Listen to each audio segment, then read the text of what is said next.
Olá! Neste vídeo, vamos analisar tabelas 2x2 com amostras independentes usando o R. Parte deste vídeo é uma revisão de um dos vídeos da sequência de vídeos sobre medidas de associação no R. Inicialmente, vamos utilizar o conjunto de dados Stroke, que contém todos os casos de AVC em Tartu, na Estônia, durante o período de 1991 a 1993, com acompanhamento até 1º de janeiro de 1996. Esse conjunto de dados está disponível no pacote ISWR do R. Diversas variáveis categóricas foram coletadas para 829 observações no estudo. Entre elas, diagnóstico, se a pessoa esteve em coma ou não, histórico de diabetes, histórico de infarto do miocárdio, histórico de hipertensão e se a pessoa morreu ou não durante o período de observação no estudo. Vamos fazer uma análise simples, verificando se existe alguma associação entre a variável histórico de diabetes e mortalidade para os pacientes que sofreram AVC. É importante lembrar que esta análise somente inclui a variável histórico de diabetes, como fator de risco para a morte em pacientes com AVC. Seria importante complementar essa análise, levando em conta outros fatores de risco de morte em pacientes com AVC. Estamos aqui no R Commander e vamos supor que já carregamos o pacote ISWR e o conjunto de dados Stroke. Vamos executar esses dois comandos que ordenam os níveis das variáveis histórico de diabetes e mortalidade, de modo que o valor SIM de histórico de diabetes apareça na primeira linha e o valor NO na segunda linha. E o valor TRUE para a morte apareça na primeira coluna e o valor FALSE na segunda coluna. Então vamos marcar esses dois comandos e clicar em submeter. As tabelas que mostram a frequência para cada combinação das categorias das variáveis categóricas são também chamadas tabelas de contingência.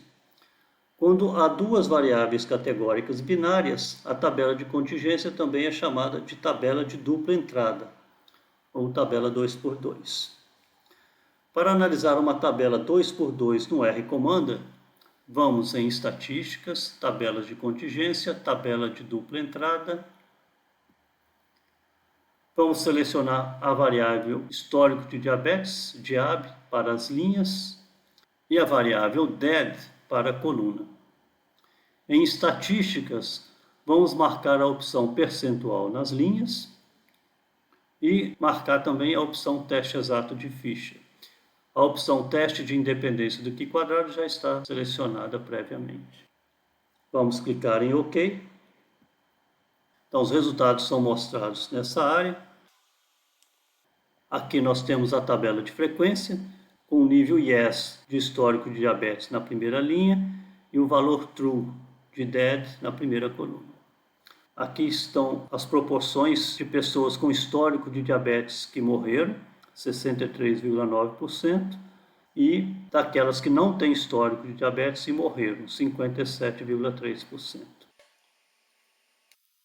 Em seguida são mostrados o teste Q², com o valor de P igual a 0,22 e o valor de P gerado pelo teste exato de Fischer, 0,23, bastante próximos.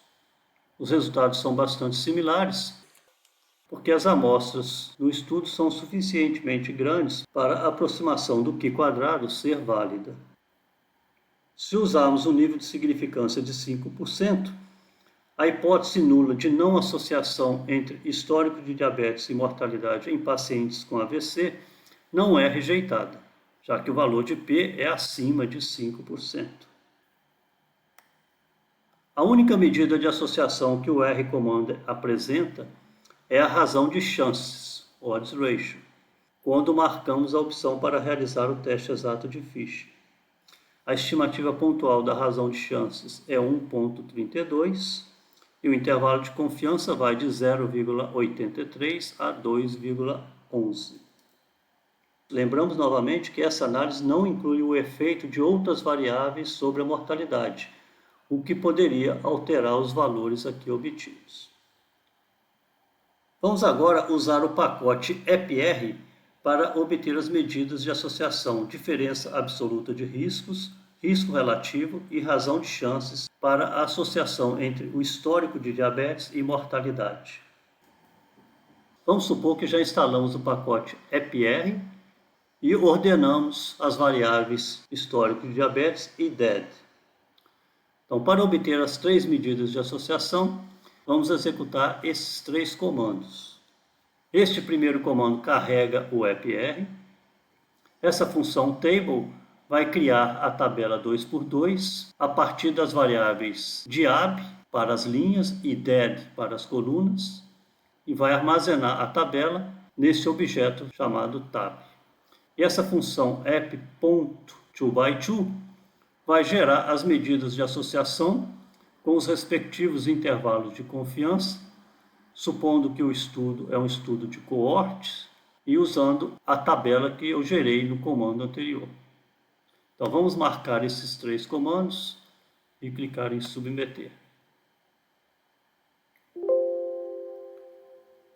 Aqui está o resultado, a tabela criada, os percentuais de mortalidade para histórico de diabetes igual a sim, exposed mais, e para histórico de diabetes não, exposed menos. E aqui temos o risco relativo, 1.11, com intervalo de confiança ao lado, a razão de chances, 1,32, também com intervalo de confiança aqui ao lado, e a diferença absoluta de riscos, 6,58, esse risco menos esse, e o intervalo de confiança aqui ao lado. Obviamente, o valor de P pelo teste Gui quadrado é idêntico ao obtido pelo R comando, a razão de chance e o respectivo intervalo de confiança também, mas o EPR mostra, além da razão de chances, o risco relativo e a diferença absoluta de riscos.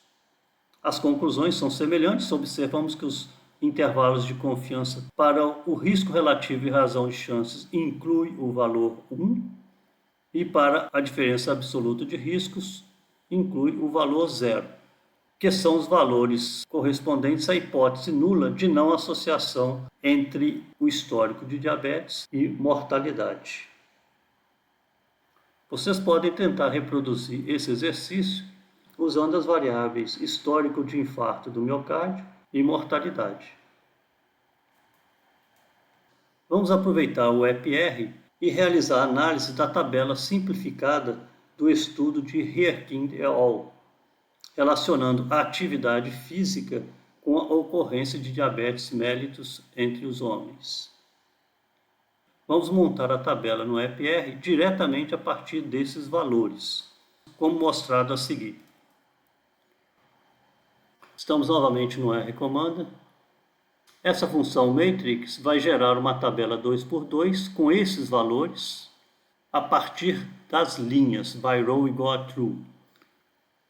Serão criadas duas linhas e duas colunas, sendo que esses dois primeiros elementos correspondem à primeira linha e esses dois elementos seguintes correspondem à segunda linha.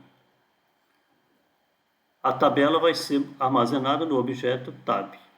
E depois executamos a função app.2by2 da mesma forma que fizemos anteriormente. Então vamos marcar estes dois comandos, clicar em submeter. Aqui nós temos a tabela gerada e os valores correspondentes do risco relativo, razão de chances e diferença absoluta de riscos, que vocês podem conferir que são idênticos àqueles que calculamos nos slides. Mas o EPR mostra os intervalos de confiança dessas medidas. O valor de P é igual a 0,02. Então, usando o nível de significância de 5%, a hipótese nula correspondente à não associação entre a atividade física e a ocorrência de diabetes é rejeitada. E esses resultados sugerem que a atividade física é um fator de proteção para a ocorrência de diabetes. E observamos que os intervalos de confiança para o risco relativo e a razão de chance não incluem o valor 1, correspondente à hipótese nula, assim como o intervalo de confiança da diferença absoluta de risco não inclui o valor 0. Vamos realizar agora o teste exato de Fisher no R-Commander partindo diretamente de uma tabela 2x2, tomando como exemplo a tabela do vídeo anterior que usamos para mostrar como é realizado o teste exato de Fisher.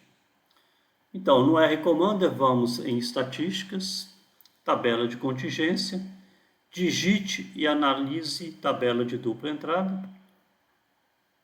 Vamos só dar uma mexida nesse controle e voltar à posição original para aparecer esses 4 campos que vamos preencher para gerar a tabela 2x2. Vamos digitar os valores das células da tabela: 1, 6, 5 e 3. Vamos em Estatísticas, selecionar Teste Exato de Fisher. Vamos marcar percentual nas linhas e vamos clicar em OK. Então, aqui estão os resultados. Vemos que inicialmente é realizado o teste Q² de Pearson e uma mensagem dizendo que 4 frequências esperadas são menores do que 5. E essa aproximação pode não ser válida. Se compararmos o valor de P gerado pelo teste Q² com o valor de P gerado pelo teste exato de Fisher, vemos que há uma diferença bastante grande. O valor de P pelo teste exato de Fisher é quase o dobro do valor de P gerado pelo teste Q², indicando que essa aproximação pelo teste Q² pode não ser adequada nesse exemplo. No próximo vídeo, vamos analisar tabelas 2x2 quando as amostras são dependentes. Até lá!